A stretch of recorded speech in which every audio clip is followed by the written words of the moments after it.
Good afternoon, everyone. Thank you for coming here. Hope you have all had lunch. So we'll keep this more interactive and not something that you'll have to continuously listen in. So the topic of the day is I repeated this session yesterday, so this will be a repeat of what, if you've not heard it yesterday, it's the lessons that we learned from Agentforce conversations that we've had with our own customers, Salesforce observations in the wider market, and some of those lessons in a more translated way so that as you are evaluating Agentforce for your own project, your own customers' projects, it should really help you. So forward-looking statement, no Salesforce presentation goes without this. We will be talking about some of those elements around product roadmap. So if you are in a purchasing decision of any elements of Salesforce products, please do look into what's available today and not make a decision based on the roadmap alone. There's also a great opportunity for you to share feedback. It really helps me personally. It also helps the company and this event. And also, I think there's some swags associated with it. So please do share the feedback at the end. If you haven't, there's a QR code to be captured. You can take it now or you can share it later at the end of the session. So thank you. My name is Ajay. Fairly long name, but you can call me Ajay. I used to be based out of Bangalore. For the last 5 years, I've moved to UK. I lead the AI product growth team for EMEA and LATAM as a market. And in my role, I'm responsible for helping customers drive adoption and scale of Agentforce products. And this has been an interesting journey for both the company as well as how we have seen evolve. So I wanted to share some interesting stories of what we have seen and observed. So before we jump in, let's keep this as an open one. You've all seen how different companies actually have scaled up their products. The last one I put out there, for those in the back, if you cannot see, it's the logo of ChatGPT. Just show of hands or probably just give a shout of how much time do you think it took ChatGPT to reach 100 million daily active users? Or monthly active, you could say monthly active, yeah. How much? 2 months. Yes. Anybody else? Take a guess. 3 weeks. Okay. One more. Okay. Yes. The right answer. 2 months. So, and when I say 100 million users, these were consistently coming in and being on the platform on a monthly active basis. And which also, if you distill down that further, it also shows that they have to be weekly active as well, in a way. So there will be drop-offs, but this is how fast and rapid AI solutions are creeping into our own lives as well. If you've seen some of the social apps before that in the timeline. And whenever I go in front of customers and go and meet the CIO, CTO, and some of the times when they are evaluating, they always ask this question, and this is always in the top of mind. Is this the right thing to do? Should we wait until the dust settles down and let others do the experiment? My answer almost will be 100% don't. Don't wait. Start, do something, but start. Don't wait or don't be left out. Because what's happening is 93% of the companies recognize there is risk associated with using AI, and only 9% of them are prepared to manage this threat. And what that preparedness means is something that we'll see throughout our session today. And I would almost recommend a couple of these things. Start with your own company's principles. Like, you know your company better or business better, so start formulating your AI projects with that as a fundamental perspective. Apply the lowest possible risk of a use case. It could be an FAQ agent. It could be a summarization agent. It could be something that doesn't require you to throw all your company data at it. So that's really great at experimentation. And everything that you've used, I'm sure many of you use ChatGPT, Claude, many other tools in your day-to-day life. See what part of that can be translated when you're trying to build a business application so that you understand the risk better, you understand what are the nuances better, and be transparent. Nobody has figured it out all correctly, because we are also still learning. Salesforce as a company is still going to be doing our own experiments. So as your own company or working for your own customers, you'll be going through a round of these experiments. So be prepared to be transparent about what you're trying to achieve. And if you look at the whole AI narrative, it's almost like this picture on the slide here, where the lengthier the tree, at a very ground level, just looking at a surface level, it's very hard for you to say how deep the root of the tree would have gone. You cannot accurately predict it. You probably can guess it. Similarly, you'll have a lot of unknowns in these AI projects. And when you're evaluating your challenges or you're trying to build up a use case, always think about the unhappy parts or the unwritten rules, because of course you'll apply a lot of governance, security, principles of rules on how to manage, etc. There will be other behaviors that you will probably not be aware of. The undeterministic behavior is something that you're trying to bring more control around, and that's something that we'll talk about of how other customers are actually using this today. And this whole thing that we've seen in the last 2.5, 3 years that we've been on as a company, generative AI motion, there's an AI mind shift that is needed. I've listed down quite a few here, but I'll probably talk about two that is most popular. The first one is that I hear AI functionality is delivered by an IT team only. What was happening is business functions in the company were almost 100% dependent on IT teams to deliver those projects. But today, because of the low-code, no-code approaches, a business function or a team could almost build an AI workflow end-to-end. And I'll show you some examples of how some customers are live in production just by not having 100% dependency on IT. So that mind shift is very much important. The last one I probably will talk about, and just a show of hands, how many of you probably thought about this? Will AI give me a job risk? I've thought about it. Yes, so there's a mind shift change, and this is probably how it's being preached in the industry today. AI will not take your job, but the person who is actually using the AI tool will most likely be there to replace you if you don't become that person already. So the mindset shift is something that we are pushing even our customers towards, and you'll see some of the other things that you'll probably see in some of the narratives coming up. So if I were to draw an executive roadmap, and these were some of the summary or thematical points that we drew up. The first one is always start by investigating AI. And what does investigation mean is take a look at your own operating procedure. How does your company operate? How you've sort of set up over the many years. And then start by abstracting from that point of view to investigate that very simple use case. And what happens in the investigation stage is you start building like the flow of agents or the flow of business processes. And by the time you're going into the incremental stage, we've seen customers moving from a flow-based agent or an assistant-based agent into a more back-office front agent. So you're almost bringing your back-office processes ahead and thereby starting to see a little more autonomy to the behavior of agents. And this is the time where I would almost question, is agent really needed, or will the bot actually suffice and can do the job? So really start asking those questions, and we've seen a lot of our customers falling between these two buckets. And the third one is really the exponential AI. So you heard some sessions yesterday and today about employee agents. So imagine you having a team member who's an agent sitting in your org chart for which you could delegate tasks to, and they go and do that task and come back to you with an action or a result. So that is completely the autonomous behavior of unlocking the next level of agents, and that is what probably I would say is an exponential AI.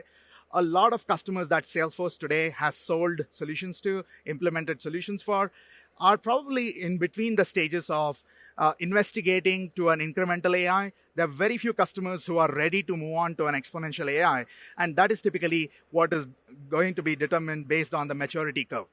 So if you ask me how Salesforce actually plots or takes our customers through the journey of AI, we almost start with a pilot, and we actually bring them onto an MVP, and then we scale. But what is important to understand is at each of these stages, you'll see the sub-stages or the sub-factors. They do not change, as like the topic headings do not change. But each stage has like a role, has an action, channel, knowledge, and scope. And that would keep increasing. So for example, the knowledge here would mean there is, in the pilot stage, it's almost like a single source of data point. And as you move to an MVP, you probably try to bring data from more than one data point. You try to add secondary data source and things like that. And channels are really like messaging channels. It could be just email, for example, the first channel. The second one could be you're bringing in a WhatsApp. It could be a voice. And we are typically taking our customers through this journey. There are very few customers who are in the scale journey right now. Most of them have gone live with the MVP that they have built. And I'll take you through some of the examples of who those customers are and some stories around them. Before we go into the stories, here's some real quick facts that is probably top of mind for our CEO, Mark Benioff. And this is a snapshot of what he's been talking to the board from what he's been observing from his seat. So boards, of course, generally, all companies' boards are increasingly putting a lot of pressure on their CEOs to show the outcome of AI. This is universal. CEOs are motivated by the faster time to value that the AI could bring to their business, to their results. And CIOs in particular are getting extra budget. So this budget has actually grown from 30% investment to 70%. From 2023, it was 30% money to be pooled. It has actually grown up to be 70% in 2025. So you can actually see people are willing to do more experiments. Awareness of AI agents is pretty low. Less than 30% of the people really know what's the differentiation between an agent versus a bot. And that is actually giving us a good indication that there's a knowledge gap. And we should be very clear in educating our customers and partners about it. Belief is quite low in the demo stages. Excitement gets become very high after the demo. And achievability in AI has really increased over the last 1 year. What people thought we could achieve with AI was believed to be about 20%. It's actually jumped up out. And how does this actually is measured is an interesting element. I'll talk to you about how are we as a company measuring it, because these are not just stats. Regulated industries are almost jumping into assistive AI assistant kind of use cases. And of course, we talked about this. All employees do fear that there's a bit of a job insecurity, that AI could take their job, but companies are not really doing much about it. So that's a general notion. I just wanted to put it out there. Customer service variants are the most prototyped or the POC'd kind of use cases. So it's very easy to do an FAQ agent or a customer service agent replica, and hence a lot of companies are jumping into that. So let's go in. Inaccuracy becomes the biggest risk. Any company who is not actually thinking about it should think about this, because we as Salesforce are almost preaching this topic. And this is a graph actually published by McKinsey. There's a detailed report. When you all get the slides for attending this session, you'll actually find a link. Please do go and review. It's a 10-page document. Inaccuracy means different things for different industries. Regulated industries is more critical. For sports media, inaccuracy could still be okay. And inaccuracy is all largely measured based on the data. So you've attended probably a few sessions on Data Cloud, the control that you could do around RAG and optimization. Inaccuracy becomes a critical factor. So please do not ignore it. And that's effectively what we are also hearing from our customers. Beware of the hype. And especially the ones that you all see around your company. And sometimes the hype is good. Sometimes the hype dies down. One of the hypes that I probably want to talk about is, as the ChatGPT was launching in about 2.5 years, 3 years ago, people actually started making a notion in this general market saying agents is going to be the next wave, as just probably in the first week of ChatGPT rollout. And today we are here. Agents is the current topic of top of mind. So that hype actually became a reality. But there's another hype by OpenAI when they announced their Swarm technology. Just show of hands, how many of you remember or have heard of OpenAI Swarm? Yeah, a couple, yes. OpenAI Swarm was supposed to be an agent orchestration framework that could actually have communication between multiple agents. The moment Anthropic launched their model context protocol, OpenAI's Swarm has just taken a backseat or almost is dead, right? So hype will always be there. So always pay attention to what's happening to the market. This is an interesting one because you've probably seen this.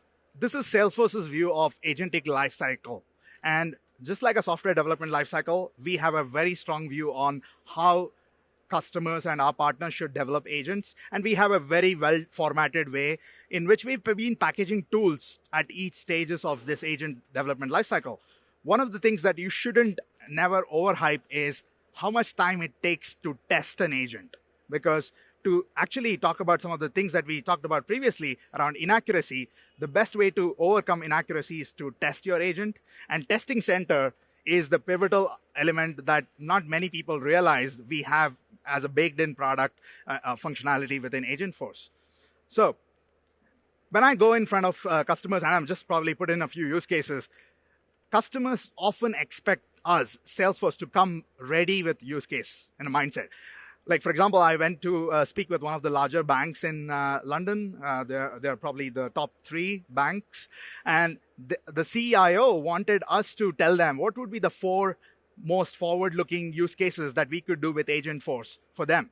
So I've just put in a few use cases. So as you're thinking about Agentforce projects in your own companies and your own customers' companies, almost start building a catalog of use cases so that you will then be able to start prioritize. And then there are other retail as a customer. There will be some use cases. And the reason I talk about use cases is you'll then start to clearly differentiate, is a bot sufficient or do you really need an agent for this? And that's the biggest demarcation that I would almost call out. There are tons of customers who have actually gone live with Agentforce right now. Like the ones that I talked about who were in pilot, have moved to an MVP, taken what is the MVP into production, and have gone live. But out of these many logos and many more, I probably want to talk to you about 5 most that is top of mind for me because there are some very interesting stories behind it.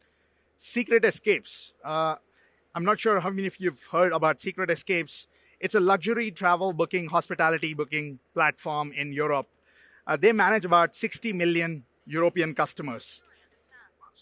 And what they do is they have a lot of high net worthy individuals reaching out to them, requesting for a well-formatted experience in travel and etc.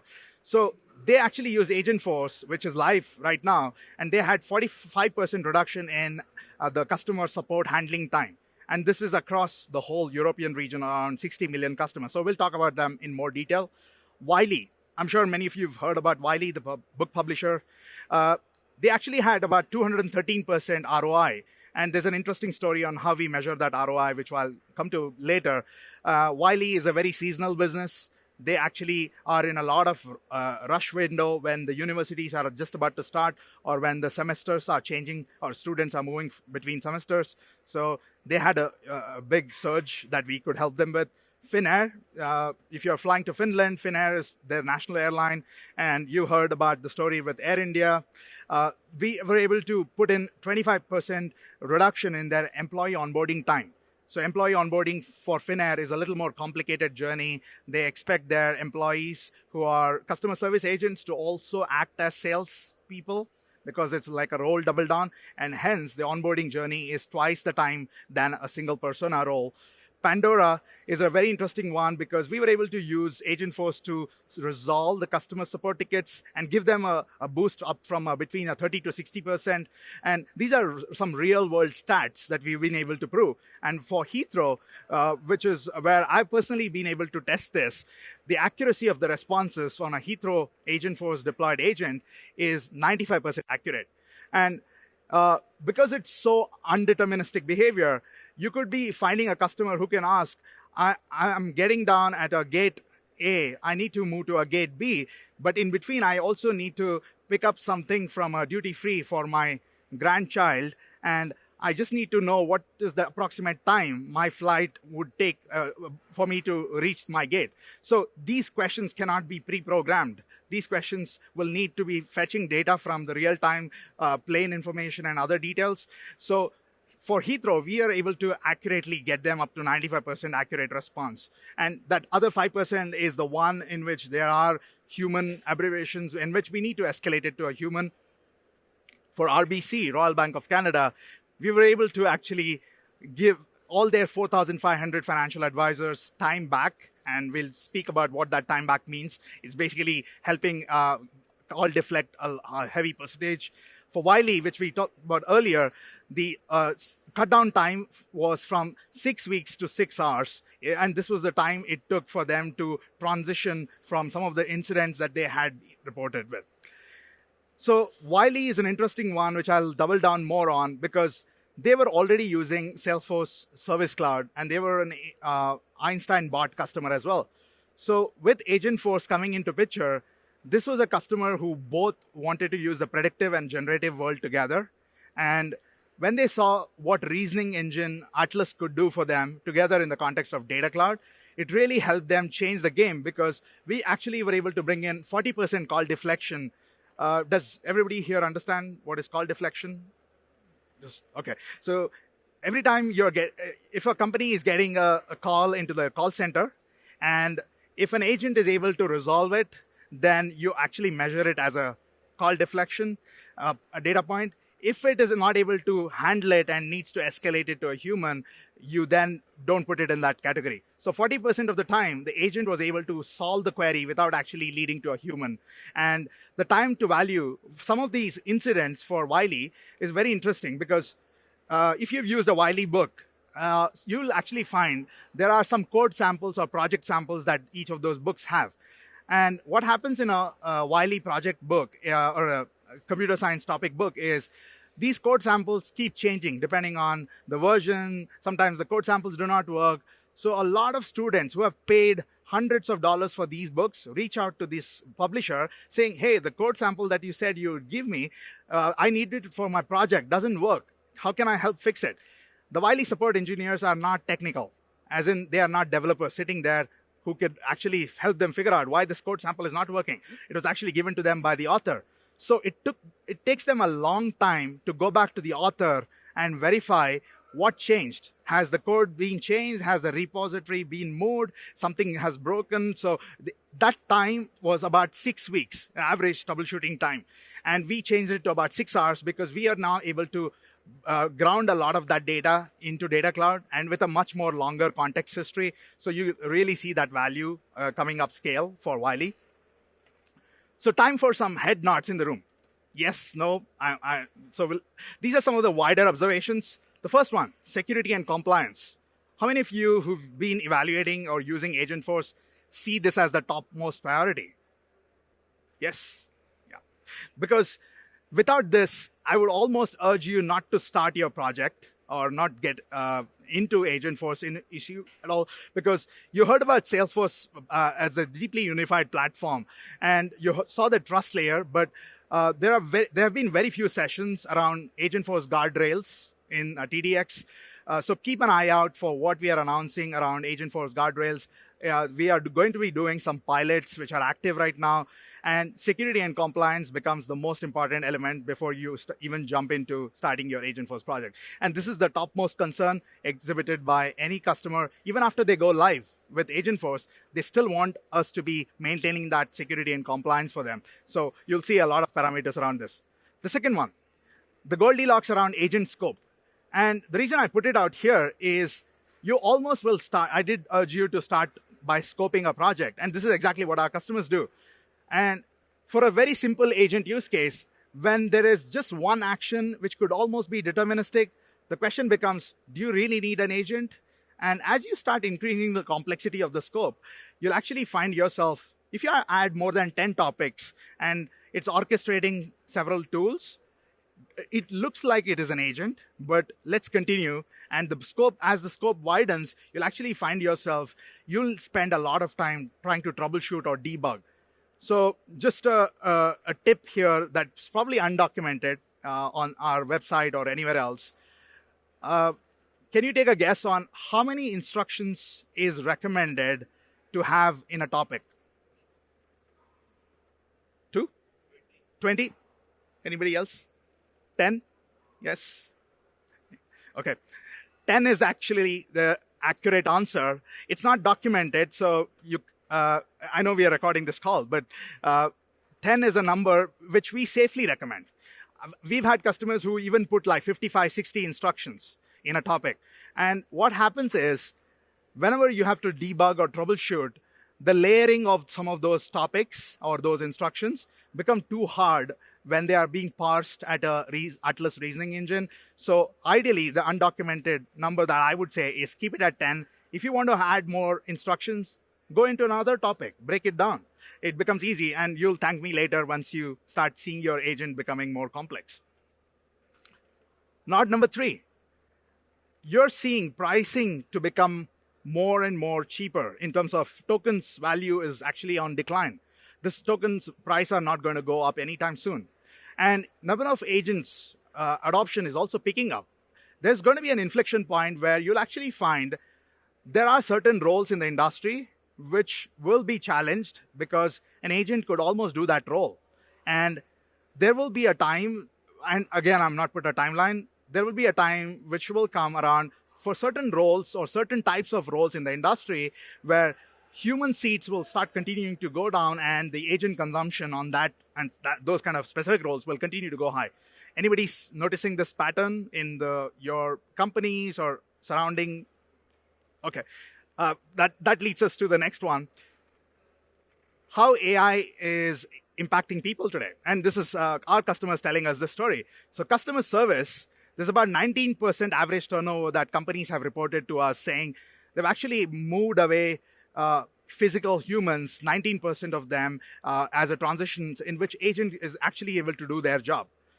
30% in sales where top of the funnel activities are being optimized or automated. Particularly think of the roles like SDR, BDR.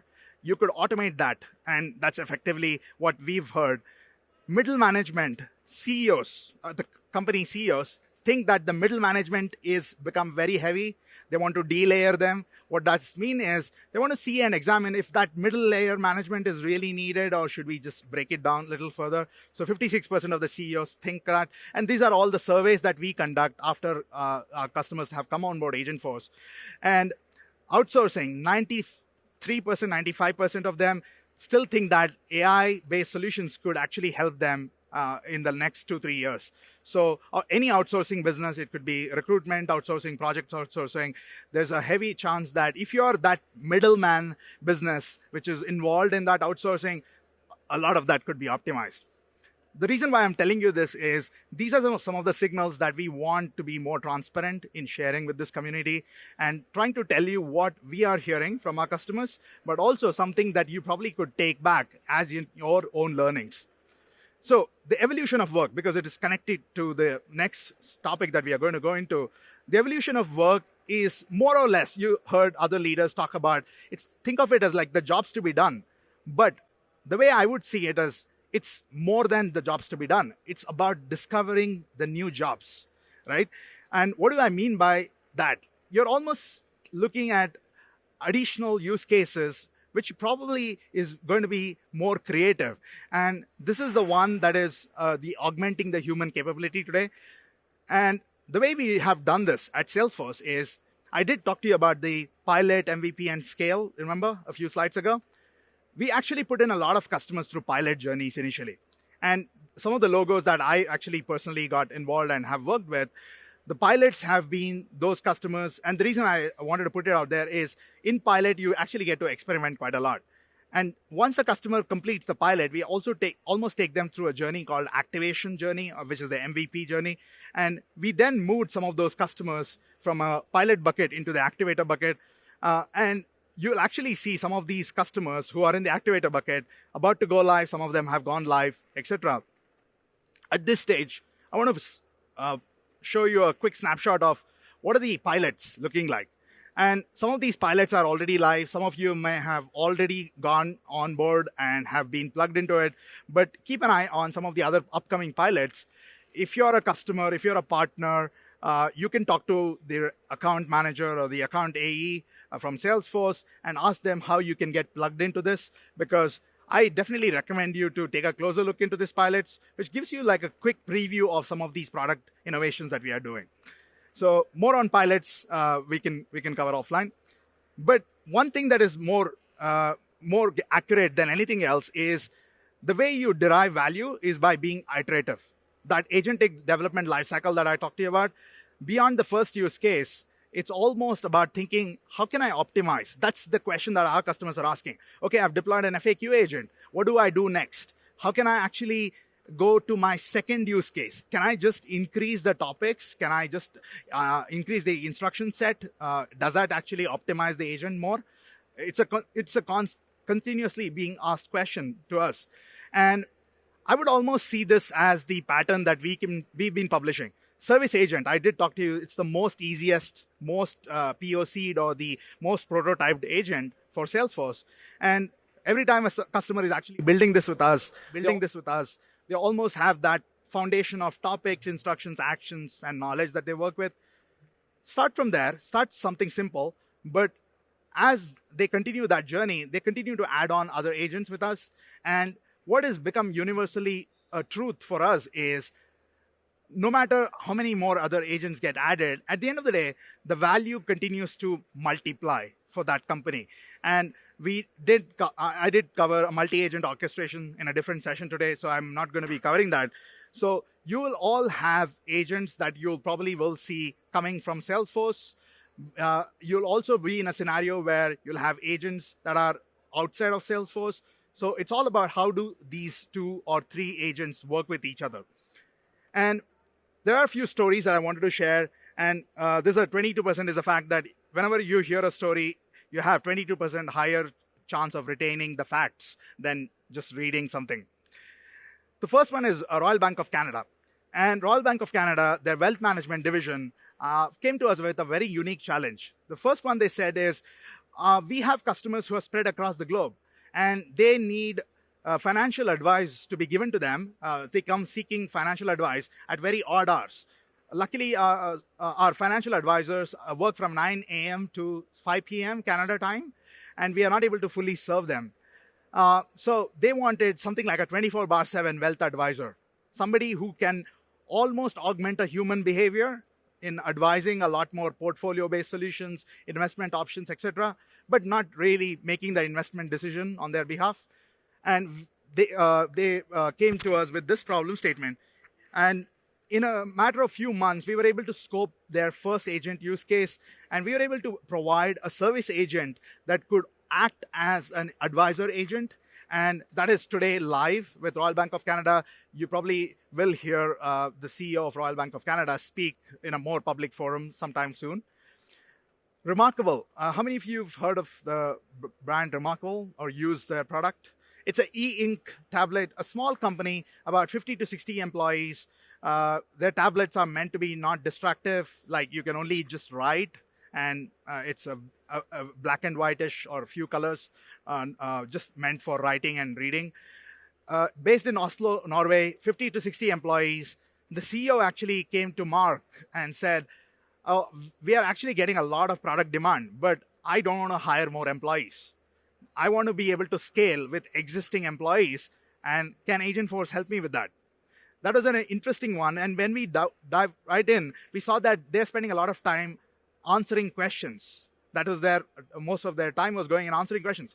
Questions like, hey, I have an iPad. Can I exchange this for Remarkable? Can Remarkable do everything that my iPad could do? Things like this, right? And a lot of these questions and many more were being hounded. And so with Agentforce Service Agent, we were able to almost deflect 35% of those queries for them. So Agentforce is live on Remarkable. So if you're a Remarkable customer, or if you want to try out Remarkable Agent, go to their website. On the sidebar, you'll actually find Agentforce deployed. Try asking a question like, I have an iPad. I want to exchange. Can I do that? Or throw a very odd question. I want to watch videos on Remarkable. How can I do that? Something very random. You'll actually, nothing beats testing out a real live deployed agent. Vivint, the reason I put this is a small company, which is actually an old legacy business. They were a security camera or a surveillance digital company, and they had a very big customer base, a 2 million customer base that they were operating with because of the legacy business. The CEO particularly came to us saying they want to be able to keep up with the customer demand when they want to move from being just a physical camera customer to a more digitally internet-connected device customer.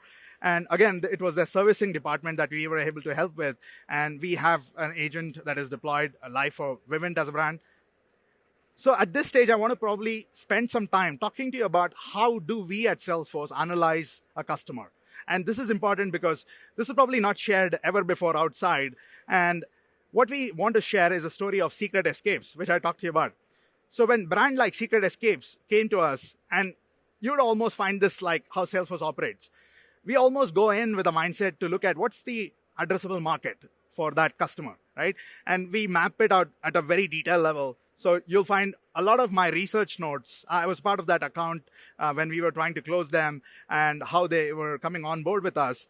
And I did mention they have 60 million customers and about 180,000 annual contracts are signed. So you can imagine 60 million customer base, 180,000 annual contracts being signed. So the funnel is definitely there. Like a lot of customers don't buy from them, but they still do have like very high, a very large group of high net worthy individual customers that they call them as customer base. So a lot of that data point was already available with them. And post-pandemic, they actually started getting a lot more customer requests, asking them about travel booking. Hey, I want to go and do this skiing exotic package with my family. How can you help me customize? So it's a lot of those very, very customized requests. When we started estimating what that business could be for Agentforce, we started almost looking at what they were doing with us before. They, again, were a Salesforce customer service cloud. They were using Einstein Bot. And with Einstein Bot, their customer service teams were almost using it to answer only about 10% of the questions, the bot, because it was pre-programmed with the most frequently asked questions, the kind of packages that they could help solve. So the CEO particularly told us, can you increase that 10% to a much higher number? And going into the use case, we didn't know what that number would look like. So we just kept asking for more data points.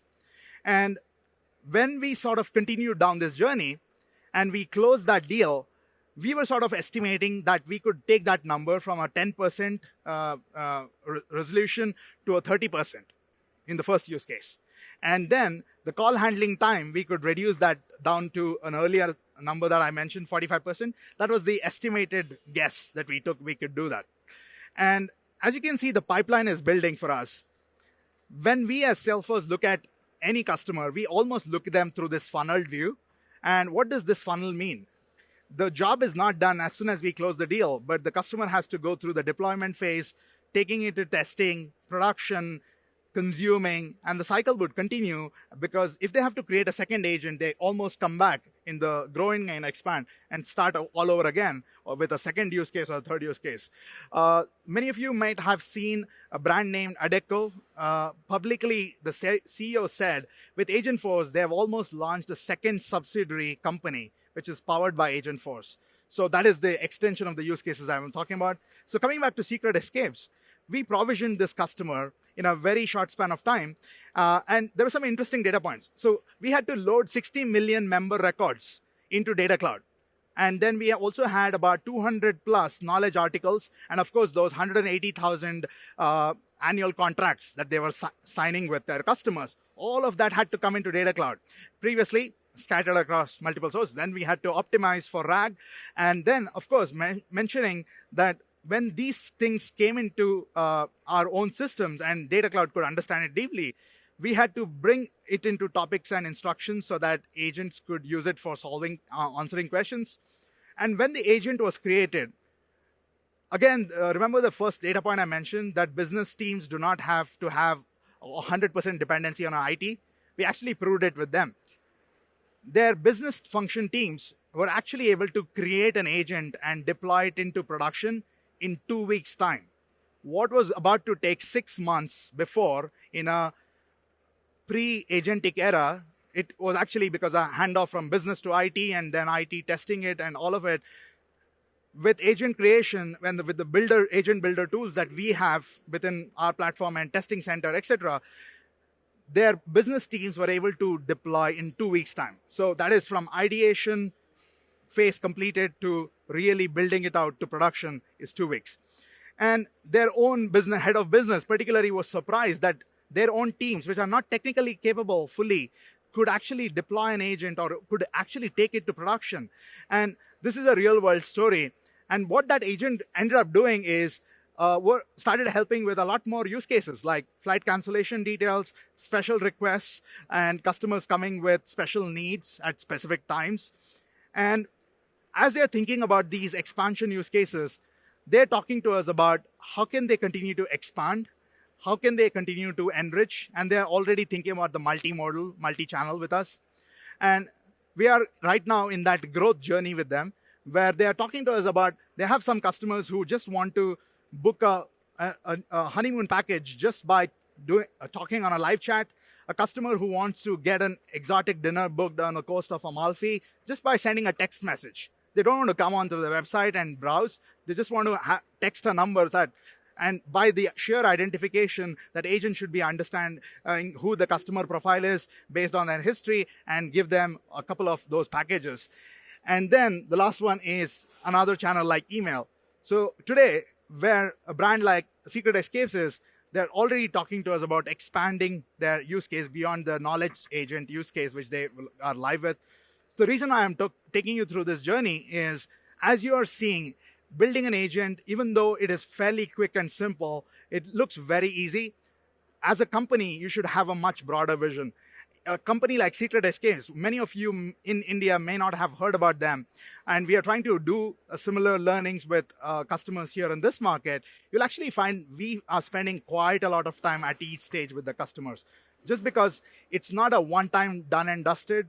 It's a continuous process. It goes back to the infinite loop that I showed you, that the iterative journey for agents continue.